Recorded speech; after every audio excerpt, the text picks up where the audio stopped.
Hi, and welcome to GTV3. My name is SOFI TZOUANAKIS, and I am the president of the Youth Coalition for Alcohol Education. We are a group of teens helping to educate the community on underage drinking. If you think you'd be interested in something like this, look at the contact information on the screen, and we'd be happy to have you. And I'll just let Angela start first and introduce herself. Hi, my name is Angela MASKE, and I'm a junior at Henry Clay. I'm Justin Sanders, and I'm a senior at TZOUANAKIS. And my name is BOGGESS, and I'm a junior at Henry Clay. Okay, and just to jump right into it, Justin, it's prom season soon, and lots of people associate prom with underage drinking, parties. Can you elaborate a little bit on that, and how much is it a problem in Lexington?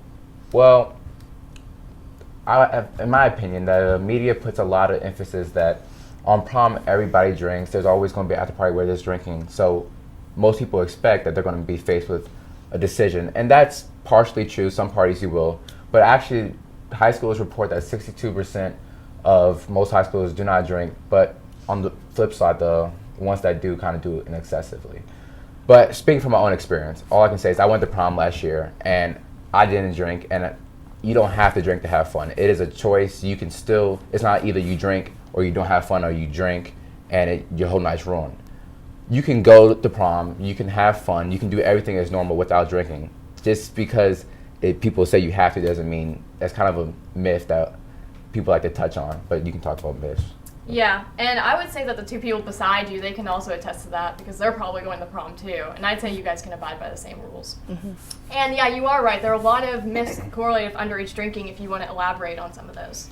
I would say the two biggest myths I kind of came across in, I guess, my journey through high school is that people always say it's safe to drink as long as you're not driving, but that's, people kind of forget the drinking aspect, that you're actually consuming alcohol could still have brain damage and do all these other things.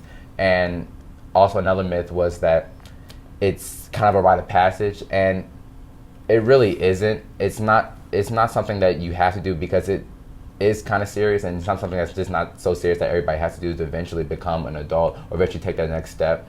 It actually can ruin you on your path to the next step, and people don't kind of take that aspect into consideration. Yeah, dependency is a really huge problem with teens. And Angela, how can parents help with this type of thing?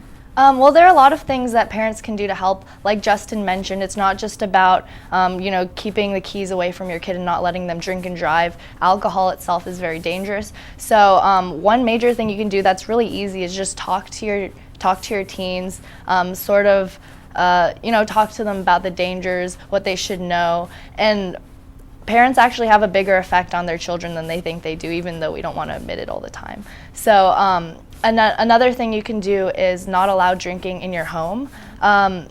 Most teens who do drink say that they drink either in their home or in the home of a friend, and they say it would be really easy to get alcohol if they wanted to, so that's something you should keep in mind.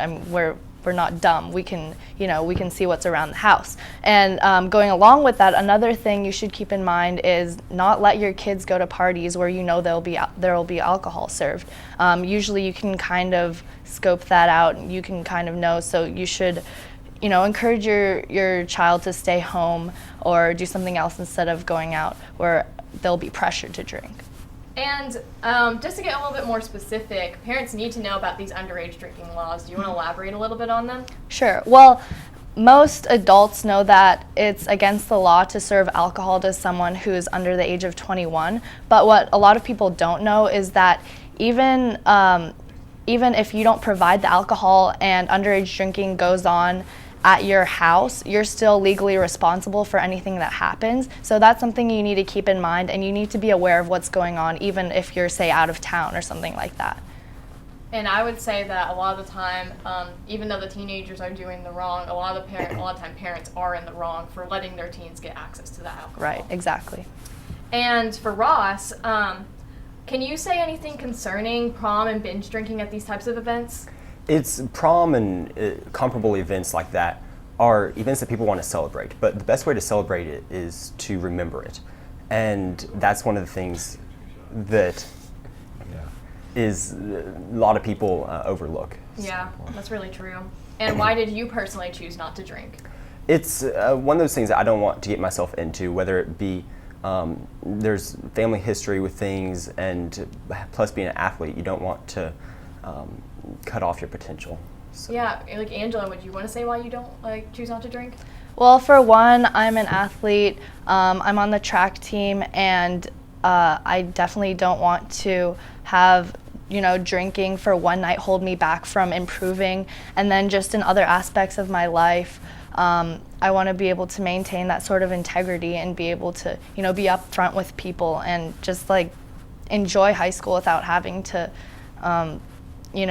follow the crowd necessarily. And I know Ross is also an athlete, so do you want to talk a little bit how it affects athletic performance? Yeah, Angela has said that one night of drinking could impair your athletic performance, and that's true because a comparable of 14 days of training can be lost in the wind with one night of binge drinking. As well as you can't perform as well, you can't perform as fast, and usually, or it's a trend. It's a scientifically proven trend that athletes who do drink are twice as likely to get hurt. So that ends our segment for today. We're here. My name is SOFI TZOUANAKIS, and thank you for tuning in.